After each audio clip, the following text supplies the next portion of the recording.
ಆತ್ಮೀಯ ಎಲ್ಲ ನನ್ನ ಬೋವಿ ಸಮಾಜದ ಬಂಧುಗಳೇ, ಆ, ನಾನು ಗೂಳಿಹಟ್ಟಿ ಶೇಖರ್ ಮಾತಾಡ್ತಾ ಇರೋದು.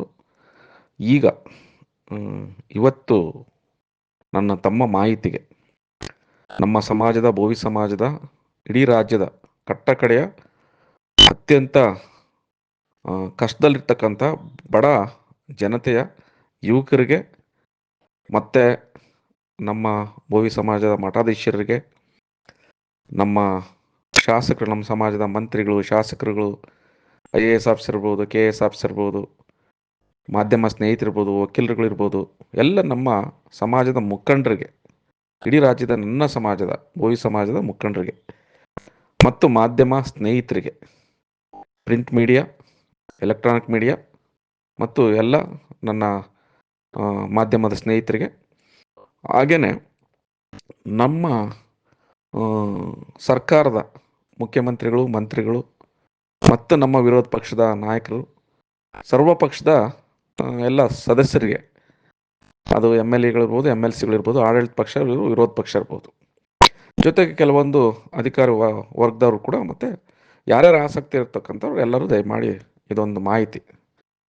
ಇವತ್ತಿನ ಮಾಹಿತಿ ಅಂದರೆ, ಬೋವಿ ನಿಗಮದಲ್ಲಿ ಏನೀಗ ನಿನ್ನೆ ಈ ಸರ್ಕಾರ, ನಮ್ಮ ಸಿದ್ದರಾಮಯ್ಯ ಸಾಹೇಬರು, ಈ ಸರ್ಕಾರ 1 ವರ್ಷದ ಮೇಲೆ ಜ್ಞಾನೋದಯ ಆಗಿದೆ ಇವರಿಗೆ. ಅದಕ್ಕೆ ಧನ್ಯವಾದ ಹೇಳ್ತೀವಿ. ಮುಂಚೆನೇ ಮಾಡಿಬಿಟ್ಟಿದ್ರೆ ವಾಲ್ಮೀಕಿ ಹಗರಣ ಖಂಡಿತ ಆಗ್ತಾ ಇರಲಿಲ್ಲ. ಹಾಗಾಗಿ ಈ ಜ್ಞಾನೋದಯ ಆಗಿದೆ. ಈಗ ನಿನ್ನೆ ಒಬ್ಬರನ್ನ, ಸುಬ್ಬಪ್ಪ ಅನ್ನೋರನ್ನ ಬಂಧನ ಮಾಡಿದ್ದಾರೆ CIDನವರು. ಯಾಕೆ ಈಗ ನಾನು ಇದು ಪ್ರಸ್ತಾಪ ಮಾಡ್ತಿದ್ದೀನಿ ಅಂತ ಹೇಳಿದ್ರೆ, ಸುಬ್ಬಪ್ಪ ಅನ್ನನ್ನು ಬಂಧನ ಮಾಡಿದ್ದಾರೆ. ಇದರಲ್ಲಿ ದೊಡ್ಡವರು ತಪ್ಪಿಸ್ಕೊಂಬಾರ್ದು ಅನ್ನೋ ಉದ್ದೇಶಕ್ಕೆ ಭಾಳ ದೊಡ್ಡ ದೊಡ್ಡ ಕುಳಗಳಿದ್ದಾವೆ ಇದ್ರ ಹಿಂದೆ. ಸುಬ್ಬಪ್ಪ ಅನ್ನೋರು ಈ ಹಿಂದೆ ವಾಲ್ಮೀಕಿ ನಿಗಮದಲ್ಲಿ ಅವ್ರು ಕೆಲಸ ಮಾಡ್ತಾರೆ. ಅವರು ಮೂಲತಃ ಅವರು ಸರ್ಕಾರದ ಅಧಿಕಾರಿ ಅಲ್ಲ, ಅವರು ನೌಕರ ಅಲ್ಲ. ಅವರು ಮೈಸೂರು ಪೇಪರ್ ಮಿಲ್ಸ್ನ ಒಬ್ಬ ಎಂಪ್ಲಾಯಿ. ಅಲ್ಲಿಂದ ಡೆಪ್ಟೇಷನ್ ಮೇಲೆ ಫಸ್ಟು ವಾಲ್ಮೀಕಿ ನಿಗಮದಲ್ಲಿ ಕೆಲಸ ಮಾಡ್ತಾರೆ. ಹಿಂದೆ ಬೋವಿ ನಿಗಮಕ್ಕಿಂತ ಬರೋದಕ್ಕಿಂತ ಮುಂಚೆ ಅಲ್ಲಿ ವಾಲ್ಮೀಕಿ ನಿಗಮದ ಒಂದ್ಸರಿ ರೈಡ್ ಆಗಿ ACB ರೈಡ್ ಆಗುತ್ತೆ. ಇದೆಲ್ಲ ಹಿಂದೆ ಮಾಹಿತಿ ಇದೆ, ಎಲ್ಲ ಪತ್ರಿಕೆಗಳಲ್ಲಿ, TVಗಳಲ್ಲೆಲ್ಲ ಬಂದಿದೆ. ಆವಾಗ ರೈಡ್ ಆಗುತ್ತೆ ACB ರೈಡ್ ಆದಾಗ ಅವ್ರ ಮನೆಯಲ್ಲಿ 40 ಲಕ್ಷ ರೂಪಾಯಿ ಸಿಗುತ್ತೆ.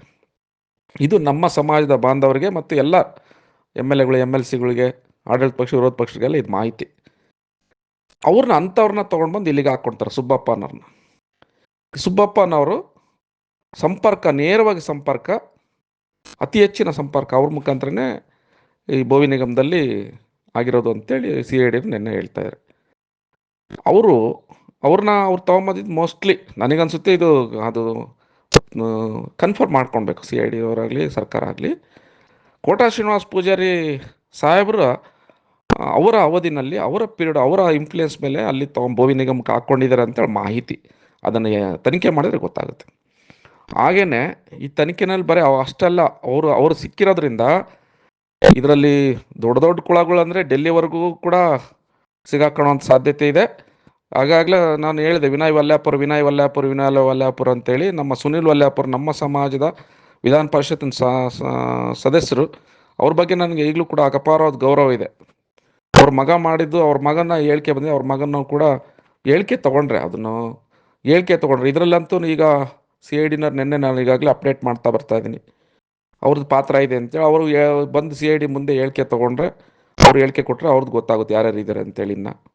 ಹಾಗಾಗಿ ಇದರಲ್ಲಿ ಒಂದು ಹೇಳ್ತೀನಿ ನಮ್ಮ ಸಮಾಜದ ಬಂಧುಗಳಿಗೆ, ವಿರೋಧ ಪಕ್ಷ ನಾಯಕರಿಗೆಲ್ಲ, ಇದನ್ನು ಯಾಕೆ ನಾನು ಇಷ್ಟೊಂದು ಕಾಳಜಿ ವಹಿಸ್ಕೊಳ್ತಿದ್ದೀನಿ ಅಂದರೆ, ಬೆಳಗಾಂ ಸೆಷನ್ 22ನೇ ಸಾಲಿನಲ್ಲಿ ಬೆಳಗಾಮಲ್ಲಿ ಅಧಿವೇಶನ ಆಯಿತು ಬಂಧುಗಳೇ. ಅವತ್ತು ನಾನು ಬೋವಿ ನಿಗಮದಲ್ಲಿ ವಿಚಾರವು ಒಂದು ಪ್ರಶ್ನೆಯನ್ನು ಹಾಕ್ತೀನಿ, ಅದಕ್ಕೆ ವಿಧಾನಸೌಧದಲ್ಲಿ ಚರ್ಚೆ ಮಾಡಲಿಕ್ಕೆ. ಆ ಪ್ರಶ್ನೆಯನ್ನು ಹಾಕಿದಂಥ ಸಂದರ್ಭದಲ್ಲಿ ಆ ಪ್ರಶ್ನೆನ ಎತ್ತಬಾರ್ದು, ವಿಧಾನಸೌಧದಲ್ಲಿ ಮಾತಾಡಬಾರ್ದು ಅಂತೇಳಿ ನನ್ನ ಕ್ಷೇತ್ರದ ಜನರ ಮುಖಾಂತರ, ನನ್ನ ಕಾರ್ಯಕರ್ತರ ಮುಖಾಂತರ ಗೂಳಿಹಟ್ಟಿ ಶೇಖರ್ ಅದನ್ನು ಅಲ್ಲಿ ಮಾತಾಡಬಾರ್ದು, ಅದಕ್ಕೆ 20 ಕೋಟಿ ರೂಪಾಯಿ ಅಕೌಂಟಿಗೆ ಕಳಿಸ್ತೀವಿ ಅಂತ ಹೇಳಿದರು. 20 ಕೋಟಿನ ಅಲ್ಲಿ ವಿಧಾನಸೌಧದಲ್ಲಿ ಮಾತಾಡಬಾರ್ದು ಗೂಳಿಹಟ್ಟಿ ಶೇಖರ್ ಅವರು ಬೋವಿ ನಿಗಮದ ಬಗ್ಗೆ, ಹಗರಣದ ಬಗ್ಗೆ ಅಂತೇಳಿ 20 ಕೋಟಿ ಆಫರನ್ನು ಕೊಟ್ಟಿದ್ದಾರೆ. ಇದಕ್ಕೆ ಬೇಕಾದ್ರೆ ನಾನು ತನಿಖೆಯಲ್ಲಿ ಹೇಳ್ತೀನಿ. ಇನ್ನು ಕೆಲವೊಂದು ವಿಚಾರಗಳನ್ನು ನಾನು ಹೇಳೋಕ್ಕಾಗೋದಿಲ್ಲ, ನನ್ನನ್ನು CID ಅವ್ರು ಕರೆಸಿದರೆ ಖಂಡಿತ ಇದರೆಲ್ಲ ವಿವರಗಳನ್ನು, ಸಂಪೂರ್ಣವಾದ ವಿವರಗಳನ್ನು ಅಲ್ಲಿಡ್ತೀನಿ. ನಾನಿನ್ನು ಆವಾಗ ಬೋವಿ ನಿಗಮದ ಅಧ್ಯಕ್ಷ ಆಗಿರಲಿಲ್ಲ. ನಾನು ಪ್ರಶ್ನೆ ಮಾಡಿದ್ದಕ್ಕೆ ನನಗೆ 20 ಕೋಟಿ ಆಫರ್ ಇಟ್ಟರು. ಹಾಗಾಗಿ ನಾನು ಇದರಲ್ಲಿ ಏನೋ ಇರ್ಬೋದು ಅಂತೇಳಿ ಅಲ್ಲಿ ಬೆಳಗಾಂ ಸೆಷನ್ ಹೋದರೆ, ಬಂಧುಗಳು ಯಾಕೆ ಈಗ ಸೆಷನ್ ನಡೀತಾ ಇದೆ, ಅವತ್ತು ಯಾವುದೇ ಕಾರಣಕ್ಕೂ ಅಲ್ಲಿ ಉತ್ತರ ಕೊಡಲಿಲ್ಲ. ಅಲ್ಲಿ ಗಲಾಟೆ ಮಾಡಿಬಿಟ್ರು. ಗಲಾಟೆ ಆಗಿ ಅಸೆಂಬ್ಲಿನಲ್ಲಿ ಗಲಾಟೆ ಆಗಿ, ಈಗ ಅದು ನೋಡ್ತಿರಲ್ಲ ವಿಧಾನಸೌಧದಲ್ಲಿ ಈಗ ಧರಣಿಗಳಾಗಿವೆಲ್ಲ, ಅದನ್ನು ಉತ್ತರನೇ ಸಿಗಲಿಲ್ಲ.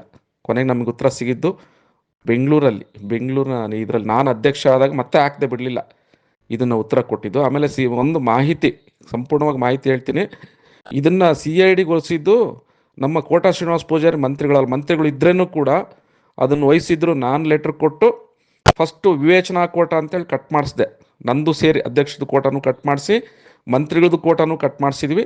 ಆಮೇಲೆ ಇದನ್ನು CID ಕೊಡು ಅಂತೇಳಿ ನಂದೇ ಲೆಟ್ರಲ್ಲಿ ತೊಗೊಂಡೋಗಿ ಬೊಮ್ಮಾಯಿ ಸಾಹೇಬ್ರಿಗೆ ಇಲ್ಲಿ ಥ್ಯಾಂಕ್ಸ್ ಹೇಳಬೇಕಾಗುತ್ತೆ. CM ಸಾಹೇಬ್ರಿಗೆ ಆವಾಗ ನಾನು ಅಧ್ಯಕ್ಷ ಇದ್ದಾಗ ಬೊಮ್ಮಾಯಿ ಸಾಹೇಬ್ರಿಗೆ ಕೊಟ್ಟು, ಬೊಮ್ಮಾಯಿ ಸಾಹೇಬ್ರ ಮುಖ CM ಸಾಹೇಬ್ರು ಬೊಮ್ಮಾಯಿ ಸಾಹೇಬ್ರು CODಗೆ ರೆಫರ್ ಮಾಡಿದ್ದು.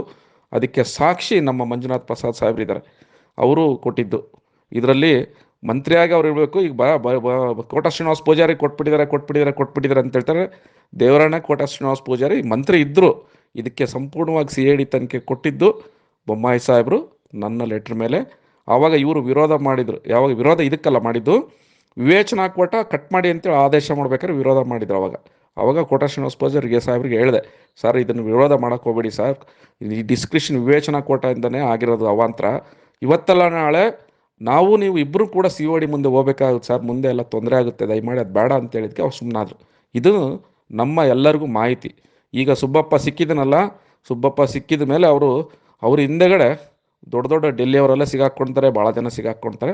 ಇದನ್ನು ಮಾಹಿತಿ ಯಾಕೆ ಈಗ ಇದನ್ನೆಲ್ಲ ನಾನು ಹೇಳ್ತಾ ಇದ್ದೀನಿ ಅಂತ ಹೇಳಿದ್ರೆ, ಇದು ಹಳ್ಳ ಹತ್ತಬಾರ್ದು, ಇದು ದಾರಿ ತಪ್ಪಬಾರ್ದು, ದೊಡ್ಡವರು ತಪ್ಪಿಸ್ಕೊಬಾರ್ದು, ದೊಡ್ಡವ್ರು ಯಾವುದೇ ಕಾರಣಕ್ಕೂ ತಪ್ಪಿಸ್ಕೊಬಾರ್ದು. ದುಡ್ಡಿನೇನು ಕಟ್ಟಲ್ಲ ಬಿಡಿ, ಕೋರ್ಟ್ಗಳು ಹೋಗ್ತಾರೆ, CID ಅರೆಸ್ಟ್ ಮಾಡಲಿ, CBI ಅರೆಸ್ಟ್ ಮಾಡಲಿ, ED ಅರೆಸ್ಟ್ ಮಾಡಲಿ, ಹೋಗ್ತಾರೆ 1 ತಿಂಗಳು 2 ತಿಂಗಳು 6 ತಿಂಗಳು 3 ತಿಂಗಳ ಜೈಲಲ್ಲಿ ಇರ್ತಾರೆ. ಆಮೇಲೆ ಕೋರ್ಟ್ಗೆ ಹೋಗ್ತಾರೆ, ಕೋರ್ಟಲ್ಲಿ ಸಾಬೀತಾಗಲ್ಲ. ಈ ದುಡ್ಡು ನಾವು ವಾಪಸ್ ತರಕ್ಕಾಗಲ್ಲ. ಅಷ್ಟೊತ್ತಿಗೊಂದು 2-3 ವರ್ಷ ಆಗಿದೆ, ಮರ್ತೋಗ್ಬಿಡ್ತಾರೆ.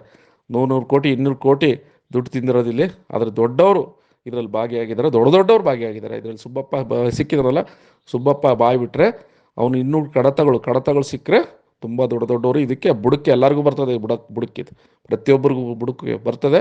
ಇದನ್ನು ದಾರಿ ತಪ್ಪಿಸುವಂಥ ಕೆಲಸ ದಯಮಾಡಿ ಆಗಬಾರ್ದು ಅನ್ನೋ ಉದ್ದೇಶದಿಂದ ಅಪ್ ಟು ಡೇಟ್ ನಾನು ಗ್ರೂಪ್ಗೆ ಬಿಡ್ತಾ ಇದ್ದೀನಿ. ಯಾಕಂದರೆ ಹೋದ ವರ್ಷ ನಾವು ಲೆಟರ್ ಕೊಟ್ಟರೂ ಕೂಡ CID ಕಾಂಗ್ರೆಸ್ ಸರ್ಕಾರ ಬಂದಾಗ ಇದನ್ನು ಮುಚ್ಚಾಕಿದ್ರು ಅಂದರೆ ಅಲ್ಲಿಗೆ ಅರ್ಥ ಮಾಡ್ಕೊಳ್ಳಿ, ಇದ್ರಿ ಅಂತವ್ರು ಇರ್ಬೋದು ಅಂತೇಳಿ ಆ ಕಾರಣಕ್ಕೋಸ್ಕರ ಇದನ್ನು ನಾನು ಗ್ರೂಪಲ್ಲಿ ಹಾಕ್ತಾಯಿದ್ದೀನಿ. ಓಕೆ.